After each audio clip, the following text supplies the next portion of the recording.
Se io fossi San Gennaro non sarei così leggero, con i miei napoletani io mi incazzerei davvero, come l'oste che fa i conti dopo tanto fallimento, senza troppi complimenti, sarei cinico e violento. Vorrei dire al costruttore del centro direzionale che ci può solo pisciare perché ha fatto un orinale. Grattacieli di dolore, un infarto nella storia, forse è solo un costruttore che ha perduto la memoria. Nei meandri dei quartieri di Madonne e di Sirene, paraboliche d'antenne sono aghi nelle vene, e nei vicoli dei chiostri di pastori e vecchi santi le finestre anodizzate sono schiaffi ai monumenti. È come sputare in faccia ai Dangiò, agli Aragona, cancellare via le tracce di una Napoli padrona. È lo sforzo di cagare dell'ignobile pappone sulle perle date ai porci da Don Carlo di Borbone.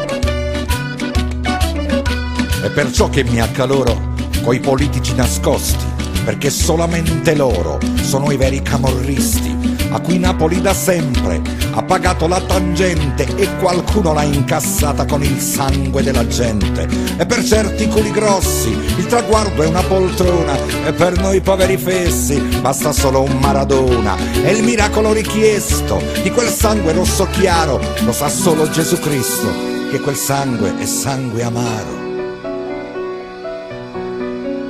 Lo sa il Cristo che è velato di vergogna e di mistero da quel nobile alchimista, principe di San Severo.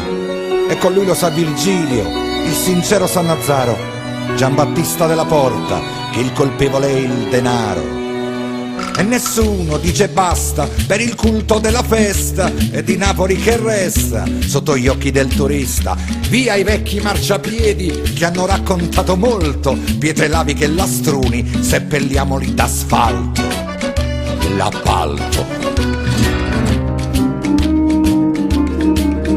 Ma non posso più accettare l'etichetta provinciale di una Napoli che ruba in ogni telegiornale, di una Napoli che puzza di ragù di malavita, di spaghetti cocaina e di pizza margherita, di una Napoli abusiva, paradiso artificiale, con il sogno ricorrente di fuggire e di emigrare, e di un popolo che a scuola ha creato nuovi corsi e la cattedra che insegna qual è l'arte di arrangiarsi.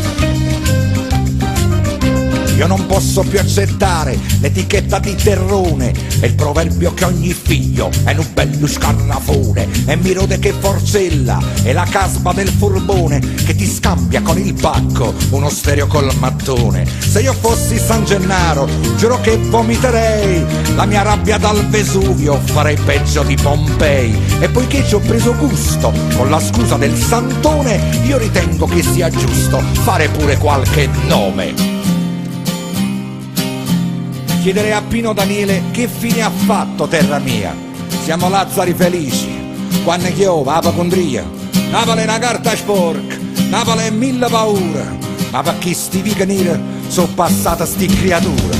Da Pontano a Paisiello, Giulio Cesare Cortese, da Basile a Totonno Petito fino a Benedetto Croce, da Di Giacomo a Viviani, poi Caruso, poi Parisi, da Totò ai De Filippo fino a Massimo Troisi. C'è passato Genovesi e Leopardi con orgoglio, la romantica Matilde e il mattino di Scarfoglio, Filangieri, Cardarelli, tutto l'oro di Marotta.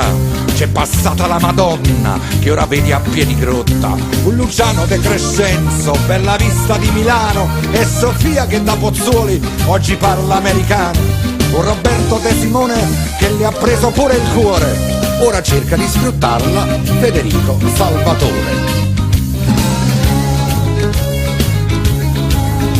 Ma non posso tollerare chi si arroga poi il diritto di cambiare e trasformare tutto ciò che è stato fatto, di chi vuol tagliare la corda con la vecchia tradizione, di chi ha messo nella merda la cultura e la canzone.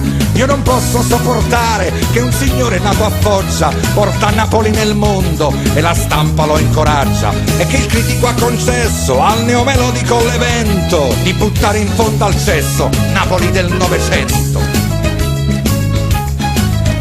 perché ancora io ci credo e mi incazzo, ve lo giuro, che Posillipo e Toledo li divide un vecchio muro, come quello di Berlino che ci spacca in due metà. Uno è figlio e buchina, l'altro è figlio di papà. Se io fossi San Gennaro, giuro che mi vestirei Pulcinella Che Guevara e dal cielo scenderei per gridare alla mia gente tutto ciò che mi fa male e finire da innocente. Pure io appoggio Reale, perché come Gennarino sono vecchio in fondo al cuore e il mio canto cittadino non farà certo rumore. Io ho capito che la vita è solo un viaggio di ritorno, che domani è già finito e che ieri è un nuovo giorno. Sembra un gioco di parole, ma mi sento più sicuro coi progetti del passato e ricordi del futuro. E alla fine del mio viaggio chiedo a Napoli perdono se ho cercato un coraggio di restare come sono.